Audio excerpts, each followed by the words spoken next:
Estamos de volta com o Religar e nós estamos numa série que reúne alguns dos convidados do Congresso Internacional da Soter, que aconteceu na PUC Minas no mês de julho deste ano de 2015. No Religar de hoje, nós estamos dando continuidade à segunda parte de uma entrevista com o professor Alberto Moreira, da PUC de Goiás, sobre o tema globalização e religião. Nós estávamos falando sobre desafios à Igreja católica, dedicamos todo o nosso primeiro bloco dessa segunda parte da nossa conversa a esse tema. Havia uma expectativa, né, e muitos autores falam de crise da religião, desaparecimento da religião, mas a gente encontra uma efervescência religiosa bastante significativa, né? Mas essa efervescência religiosa não é exatamente a mesma experiência de antes. Ela está transformada, né?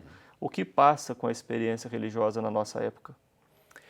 Eu acho que tem alguns fatores que estão impactando fortemente a experiência religiosa e também impactando as instituições religiosas, né?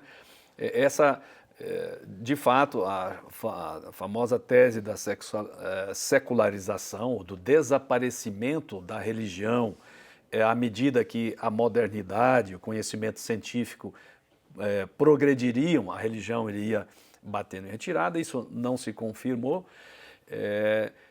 E a gente nota que naqueles lugares ou cenários onde a religião está mais dinâmica, a gente nota um grande protagonismo de que nós diríamos dos agentes não especializados ou dos leigos, não é? Os leigos hoje, em todas as religiões, no islamismo, no budismo, no próprio cristianismo, no carismatismo católico, são os responsáveis por esse dinamismo, crescimento, às vezes. Há fatores que, digamos, há muitos fatores que impactam a religião, alguns deles, por exemplo, como a cultura do consumo. A cultura do consumo é hoje quase uma religião mundial. Não é?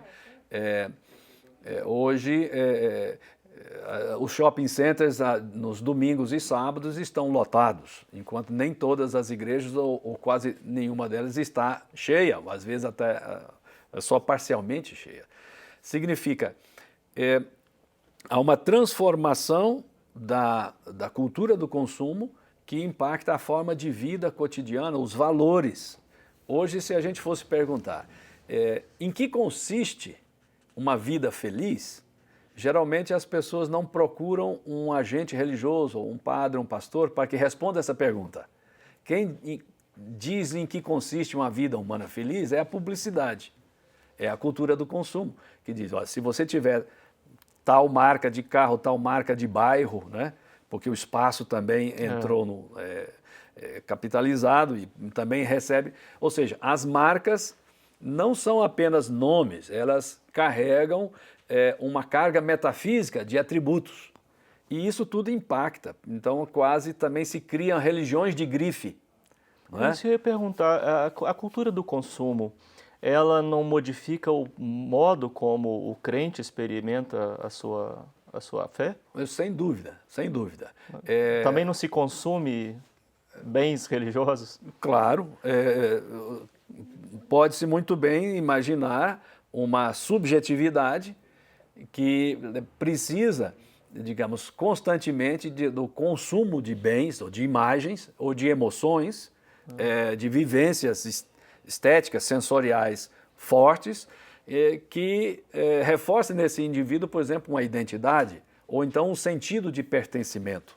O ser humano não vive sem um sentido de pertencimento. Então a gente tem uma crise das comunidades, das instâncias coletivas, que antes carregavam, por exemplo, representavam a classe, como os sindicatos, como a categoria, e nós vemos o aparecimento de outras formas de comunitarização, que na verdade às vezes reforçam muito mais o egoísmo ou o individualismo do que as causas comuns. Por exemplo, habitantes do mesmo condomínio.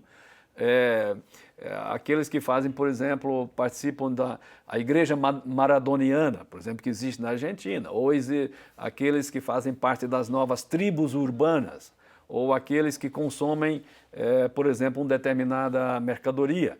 Ou vamos imaginar, por exemplo, formas novas de peregrinação feita pelos donos da Harley Davidson, né? Que formam todo ano, etc. De uma marca de motocicleta, ou de uma marca de carro, ou de uma marca de um bem de consumo. Então, leva e fortalece também nas pessoas a percepção que as religiões são sensações que se consomem e não estilos de vida pelos quais você se decide uma vida inteira. Não como uma forma de ser, não como uma forma de organizar a vida e tudo que se tem para viver e existir de determinada forma, mas como sensações gostosas, às vezes até, digamos, de empoderamento, porque a globalização ela traz uma grande opacidade, é tudo muito complicado. Então o mundo precisa ser descomplicado. E às vezes as religiões assumem essa tarefa de reduzir a complexidade. Sim, não é? sim. A gente vê isso muito forte, por exemplo, em algumas igrejas que colocam a culpa de todos os males no demônio, ao invés de ajudar o indivíduo, digamos,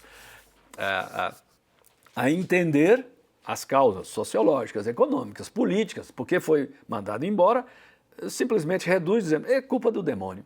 E com isso facilita, reduz a complexidade, isso tem uma função terapêutica de organizar o mundo para a pessoa, mas na verdade não atende de forma duradoura às causas reais do problema. Tem um aspecto desse impacto da globalização sobre as práticas religiosas que eu não gostaria de deixar de conversar com você, que em parte você já comentou também na primeira parte da nossa entrevista. Diz respeito ao acesso das pessoas às mais diversas tradições religiosas pelos meios disponíveis. Sim. Então hoje não é preciso estar no Oriente para ser um budista. Né? Você consome budismo aqui, Sim. pratica budismo aqui e a pessoa pode também mesclar as mais diferentes experiências religiosas. A religião está também se desterritorializando. É difícil até para falar esse termo. Sem dúvida. As grandes religiões, a gente pensava, por exemplo, os muçulmanos estão lá no Oriente, os shintoístas estão no Japão, não é? Os ortodoxos estão na Grécia ou estão no Oriente. Hoje não. Hoje, uma cidade como Belo Horizonte, você vai encontrar todas as formas, praticamente todas as formas de religião que existem possíveis no mundo, desde yoga, nas suas várias escolas. A gente poderia dizer que yoga não é uma religião, mas às vezes funciona como uma religião. Então, o que acontece é que cada indivíduo no mundo tem hoje o acesso facilitado aos livros sagrados, aos ritos, e faz a sua apropriação pessoal daquele patrimônio, digamos assim, religioso. Então, nesse sentido, é uma religião que às vezes é feita como um cardápio, que você monta um pouquinho de espiritualidade, digamos, da meditação transcendental, um pouco. Isso é verdade. E o risco, é claro, é que isso se torne uma religião para consumo, para finalidades apenas estéticas, ou para simplesmente, digamos, ajudar a pessoa a se reencontrar num determinado momento, uma função terapêutica, o que também é bom, mas tira das religiões a possibilidade, às vezes, de mostrar ou ensinar às pessoas que há muito mais por trás. Toda vez a gente está mencionando esse problema das práticas estéticas, né? Ou da transformação da religião com uma experiência estritamente estética. O que está faltando às religiões para o resgate da sua dimensão ética? Falham as religiões? É uma questão da época? Perdemos isso? Não vamos recuperar mais? Como será isso? Eu acho que aqui não se trata apenas de um problema interno, vamos dizer, vamos falar do cristianismo ou das igrejas cristãs, né? A nossa época ela é marcada por uma cultura que prega a concorrência, não é? Tem a teologia do vencedor. Constantemente a gente está ouvindo a vitória, o vencedor. Quer dizer, o próprio cristianismo foi reduzido a uma ideologia do vencedor. Agora, do ponto de vista histórico e humano, se você olha para a figura de Jesus Cristo, crucificado pelos vencedores, não é? Ele não se conta nesse sentido, é claro, de um ponto de vista da fé, a gente vai falar da ressurreição e tal, mas olhando do ponto de vista cultural é diferente. Agora, há uma transformação da religião e há uma criação de formas que concorrem com a religião. Então, o problema hoje para a pessoa religiosa não é apenas ser devoto, não é apenas ser um bom religioso, é ser um bom ateu. Porque só é bom cristão, no caso, falando agora do ponto de vista teológico, só é bom cristão aquele que é ateu dos falsos deuses. E esses falsos deuses são produzidos constantemente pelo mercado. A fama, o prestígio, a riqueza infinita, etc, etc.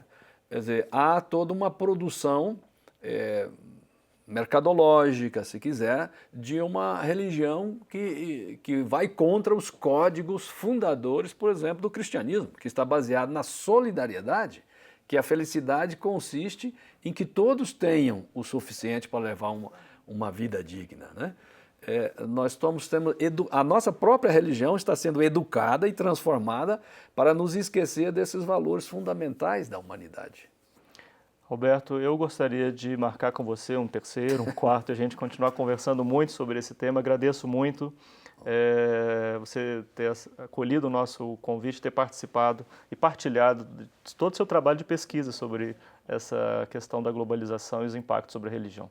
Eu agradeço pelo convite, pela chance e realmente temos aí não apenas um assunto a debater, mas temos aí, sem dúvida, que pensar as nossas... um desafio pela frente. Um desafio comunitário e pessoal, individual, né, a ser enfrentado. Um abraço aos colegas da PUC Goiás. Obrigado.